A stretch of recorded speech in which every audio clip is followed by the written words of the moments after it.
Hello friends, मैं हूं अलका यादव। जी हाँ, एक और शुक्रवार और एक और नई कहानी सिर्फ और सिर्फ आप सबके लिए।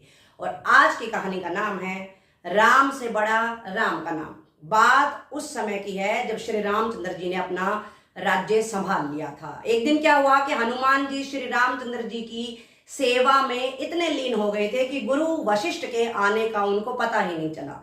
सभी ने गुरु वशिष्ठ को प्रणाम किया, लेकिन हनुमान जी को पता ही नहीं चला था। और जैसे ही गुरु वशिष्ठ जी आगे बढ़े, उन्होंने ऐसा देखा तो बहुत ही ज्यादा क्रोधित हो गए और उन्होंने कुछ नहीं सोचा, तुरंत प्रभाव से ही श्री रामचंद्र जी को कहा कि हनुमान ने मेरा अपमान करा है और आपको इसे मृत्यु दंड देना ही होगा और आपको इसे अपने अमोघ बाण से मृत्यु दंड देना ही होगा। उसके बाद श्री रामचंद्र जी ने तुरंत ही कहा कि ठीक है गुरुवर, ऐसा ही होगा। इसके बाद उन्होंने सभा में घोषणा की कि कल संध्या काल के समय सरयू नदी पर हनुमान को मृत्यु दंड दिया जाएगा।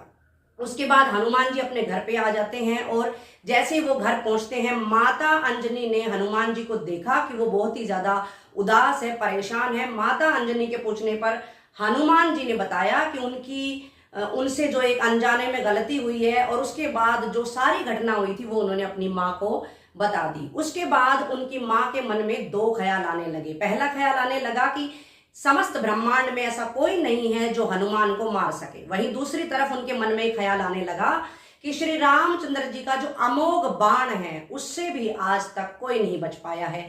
इस तरह से माता अंजनी बार बार अलग अलग तरह का सोच रही थी। फिर उनके मन में एक बहुत ही अच्छा विचार आया, पहले की बात उनको याद आई और उन्होंने कहा हनुमान से, हनुमान परेशान होने की जरूरत नहीं है, मैंने शिव भगवान से राम मंत्र लिया हुआ है, राम नाम का मंत्र मैंने लिया हुआ है और तुम्हारे जन्म के समय मैंने तुम्हें वो घुट्टी में ही पिला दिया था। तो तुम ऐसा करो, सरयू नदी पर चले जाओ और लगातार राम नाम के जो मंत्र है उसका जाप करते रहो। माता की आज्ञा लेकर हनुमान जी वहां पर चले गए और अगले दिन श्री रामचंद्र जी गुरु वशिष्ठ के साथ और पूरा का पूरा राम दरबार भी वहां पर उपस्थित था।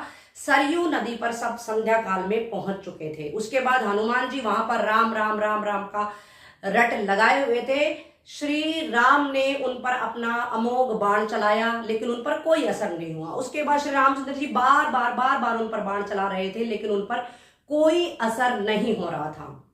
इतना देखना था कि गुरु वशिष्ठ क्रोधित होते नजर आ रहे थे और गुरु वशिष्ठ ने कहा कि राम, मुझे तुम्हारी निष्ठा पर शंका हो रही है, तुम ठीक से बाण नहीं चला रहे हो। सिर्फ इतना सुनना था कि उसके बाद श्री रामचंद्र जी ने हाथ जोड़कर कहा, गुरुवर ऐसा कतई नहीं है, मैं निष्ठापूर्ण हनुमान पर वार कर रहा हूं, लेकिन मेरे बाणों का इस पर कोई असर नहीं हो रहा है।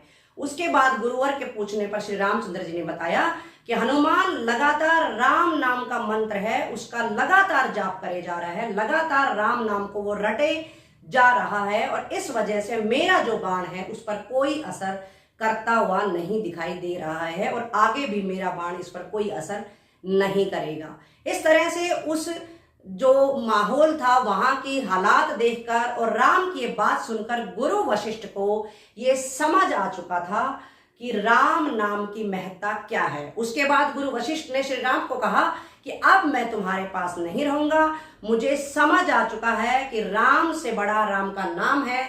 मैं आश्रम में रहूंगा और वहां पर तुम्हारे नाम की हमेशा मैं जपना करता रहूंगा। इस तरह से गुरु वशिष्ठ को पूर्णतया समझ आ गया और वो अपने आश्रम में चले गए और तभी से ये प्रसिद्ध हुआ कि राम से बड़ा राम का नाम है।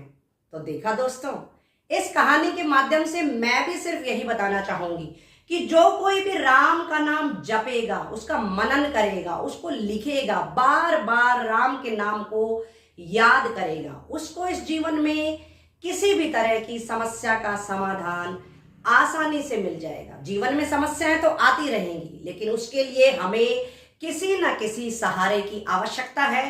तो क्यों ना राम नाम का जो मंत्र है उसका सहारा लिया जाए। आप सब लोग राम नाम के मंत्र का सहारा लीजिए, खुश रहे।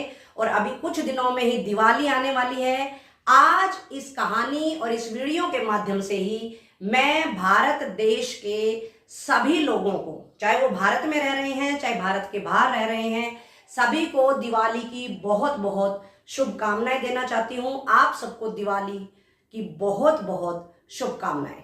खुश रहें, सुरक्षित रहें, और सब यूं ही अच्छे से खुशियां सेलिब्रेट करते रहें, मेरी कहानियां सुनते रहें। और हाँ, अगर पसंद आती है तो मेरी कहानियों को लाइक जरूर करें। फिर मिलेंगे दोस्तों, नमस्कार।